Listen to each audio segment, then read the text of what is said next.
Screen पे एक तस्वीर देख रहे हैं आप। जस्टिन ट्रूडो ने कुछ इस तरीके से विदाई ली है और डोनाल्ड ट्रंप पे क्या समस्याएं बढ़ रही है, जानेंगे क्या चल रहा है यहाँ पर। वहीं भारत ने भी डोनाल्ड ट्रंप के मुद्दे पर क्या साफ किया है। जियोपॉलिटिक्स में बहुत कुछ चल रहा है, हमेशा की तरह जानने को मिलेगा बहुत कुछ। आइए जानते हैं इन खबरों को विस्तार से। 11 मार्च 2025 को कई मीडिया हाउस में यह खबर आ रही है जिसमें कहा जा रहा है ट्रंप सेशन की आशंका। अब ये ट्रंप सेशन क्या है? ट्रंप की व्यापार नीतियों के कारण बाजारों से $4 ट्रिलियन का नुकसान हुआ है। अमेरिकी राष्ट्रपति डोनाल्ड ट्रंप की अनियमित व्यापार नीतियों ने वैश्विक बाजार में हलचल मचा दी है। अर्थशास्त्रियों ने चेतावनी दी है कि इन नीतियों के कारण अमेरिका में मंदी की आशंका बढ़ गई है, जिसे ट्रंप सेशन कहा जा रहा है। ट्रंप की ओर से विभिन्न देशों पर भारी टैरिफ लगाने की घोषणा के बाद वैश्विक शेयर बाजारों से $4 ट्रिलियन का नुकसान हो गया है। निवेशकों में डर फैल गया है, कंपनियां निवेश करने से हिचक रही हैं और अर्थशास्त्रियों ने विकास दर के अनुमानों को कम कर दिया है। खबर में बताया गया कि ट्रंप प्रशासन इन टैरिफ को अमेरिकी अर्थव्यवस्था को मजबूत करने का तरीका मानता है, लेकिन विशेषज्ञों का कहना है कि इससे व्यापार युद्ध शुरू हो सकता है, जिससे दुनिया की दूसरी सबसे बड़ी आर्थिक मंदी आ सकती है। ये संकट उस समय आया है जब ट्रंप ने कनाडा, मैक्सिको, यूरोपीय संघ जैसे सहयोगी देशों पर भी टैरिफ की घोषणा की है। इससे अमेरिकी डॉलर कमजोर हुआ और शेयर बाजारों में भारी गिरावट देखी गई। विशेषज्ञों का मानना है कि ये अनिश्चितता और टैरिफ नीतियां अमेरिकी उपभोक्ताओं के लिए कीमतें बढ़ा सकती है और रोजगार पर असर डाल सकती है। 1929-30 में इस तरीके से पहले भी हुआ है, ऐसा नहीं है कि पहली बात है। ट्रंप सेशन शब्द ट्रंप की नीतियों से उत्पन्न होने वाली संभावित मंदी को दिखलाता है। ये घटना इसलिए महत्वपूर्ण है क्योंकि अमेरिका दुनिया की सबसे बड़ी अर्थव्यवस्था है और इसका असर भारत जैसे देशों पर भी पड़ सकता है। भारत अमेरिका का बड़ा व्यापारिक साझेदार है। अगर अमेरिकी बाजार में मंदी आती है तो भारतीय निर्यात, खास करके आईटी, टेक्सटाइल, ऑटोमोबाइल प्रभावित होगा। इसके अलावा वैश्विक आपूर्ति में भी रुकावट आएगी। महंगाई बढ़ने की भी आशंका है। ऐतिहासिक तौर पर 1929 का ग्रेट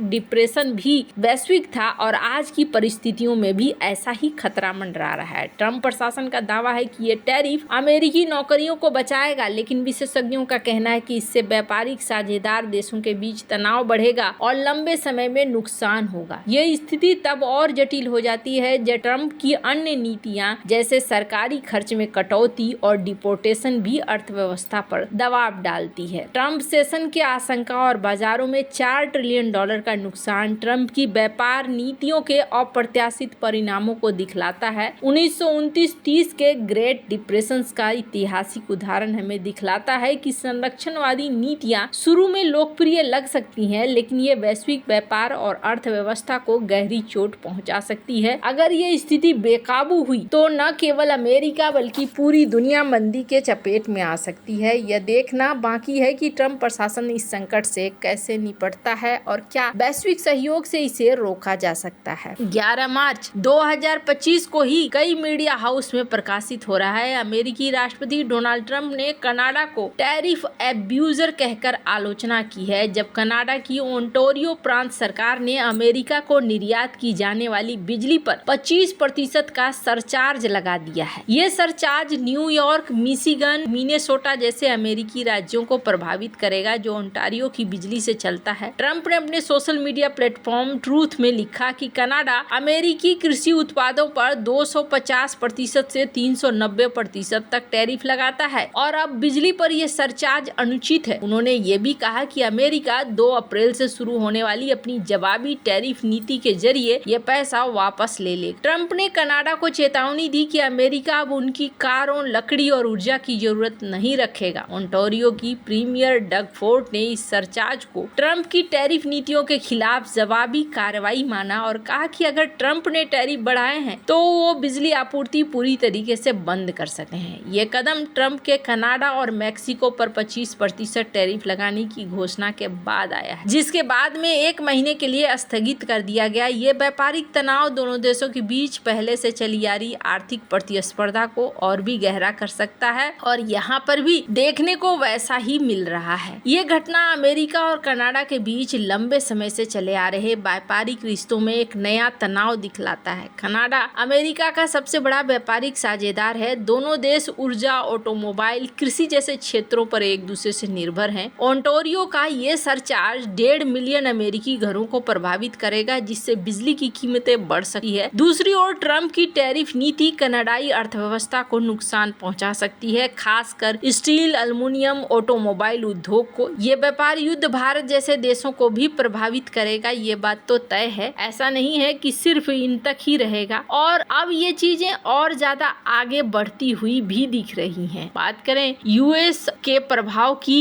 इंडिया को लेकर, तो इंडिया के ऊपर भी वो उसी तरीके से टैरिफ को लेकर बातचीत कर रहे हैं। स्क्रीन पर आप आर्टिकल देख सकते हैं। कुछ लोग तो यहाँ तक मानने लगे हैं कि शायद कमला हैरिस हमारे लिए अच्छी होती, लेकिन नहीं, यहाँ कमला हैरिस अच्छी नहीं होती। भारत को जो मूलभूत जरूरत है वो बहुत ज्यादा खास है। अब ये बातें सिर्फ अगर व्यापार तक रहती है तो फिर ठीक है, कोई बात नहीं है, व्यापार में थोड़ा बहुत चलेगा। लेकिन अगर बात आ जाएगी कि बांग्लादेश में क्या हो रहा है, म्यांमार भारत के बीच में, मणिपुर में क्या हो रहा है, वो चीजें बहुत ज्यादा मायने करेगी कि भारत को डोनाल्ड ट्रंप के द्वारा किस तरीके का सपोर्ट मिलता है। भारत में ये मामला बहुत ही ज्यादा उठा और इस मामले के बाद ये देखने को मिला है कि भारत सरकार ने भी यहाँ पर संसद में जवाब दिया है। भारत सरकार ने कहा कि देखिए, अमेरिकी राष्ट्रपति डोनाल्ड ट्रंप ने दावा किया था कि भारत ने उनके दबाव में टैरिफ को काफी हद तक कम करने पर सहमति जताई है। वाणिज्य सचिव सुनील बरठवाल ने समिति को सूचित किया कि भारत ने ऐसी कोई प्रतिबद्धता नहीं दी है। सरकार ने यह भी साफ किया कि वो अमेरिका के साथ आपसी लाभकारी व्यापार समझौते पर बातचीत कर रहा है, लेकिन अपनी नई औद्योगिक नीतियों और घरेलू हितों की रक्षा के लिए समय मांगा है। यह बातचीत ट्रंप की उस घोषणा के बाद तेज हुई है जिसमें 2 अप्रैल 2025 से भारत सहित कई देशों पर पारस्परिक टैरिफ लगाने की बात कही गई है। ये भी कहा गया कि भारत ने हाल के सालों में ऑस्ट्रेलिया, यूएई जैसे देशों के साथ टैरिफ कम करने के समझौते किए हैं, लेकिन अमेरिका के साथ अभी कोई अंतिम फैसला नहीं हुआ है। सरकार का कहना है कि वह टैरिफ और गैर टैरिफ बाधाओं को कम करने के लिए तैयार है, लेकिन ये कदम भारत और अमेरिका दोनों के लिए फायदेमंद होना चाहिए। ट्रंप ने भारत को उच्च टैरिफ वाला देश कहकर आलोचना की थी और कहा था कि अमेरिकी उत्पादों पर भारत के टैरिफ अनुचित है। इस बीच भारत का तर्क है कि उसकी स्थिति चीन से अलग है और वह अपनी अर्थव्यवस्था को संरक्षण देने के लिए कुछ टैरिफ बनाए रखना चाहता है। एक ऐतिहासिक उदाहरण साल 2002 का है, जब अमेरिका ने जॉर्ज डब्ल्यू बुश प्रशासन के तहत स्टील पर 30% टैरिफ लगाया था। उस समय भारत सहित कई देशों ने इसका विरोध भी किया था, WTO में शिकायत भी दर्ज की थी। भारत ने उस समय जवाबी कार्रवाई के तौर पर अमेरिकी उत्पादों पर टैरिफ लगाने की बात कही थी, लेकिन इससे कोई ठोस प्रतिबद्धता नहीं दी कि पूरी तरीके से टैरिफ हटा देगा। इसके बजाय भारत ने WTO के नियमों के तहत बातचीत का रास्ता चुना और स्टील उद्योग की रक्षा के लिए संतुलित रुख अपनाया। साल 2003 में अमेरिका को ये टैरिफ वापस लेना पड़ा क्योंकि WTO ने इसे गैर कानूनी माना था। इस घटना में भारत ने दिखाया कि वो अंतर्राष्ट्रीय दबाव के बावजूद अपनी आर्थिक नीतियों पर अडिग रह सकता है। ये घटना भारत और अमेरिका व्यापार संबंधों के लिए बहुत महत्वपूर्ण है क्योंकि अमेरिका भारत का सबसे बड़ा व्यापारिक साझेदार है। वैसे आपको क्या लगता है, इन सब मामले में आपकी क्या राय है, कमेंट कर जरूर बताएं। जल्द मिलते हैं अगली वीडियो में नई खबर के साथ।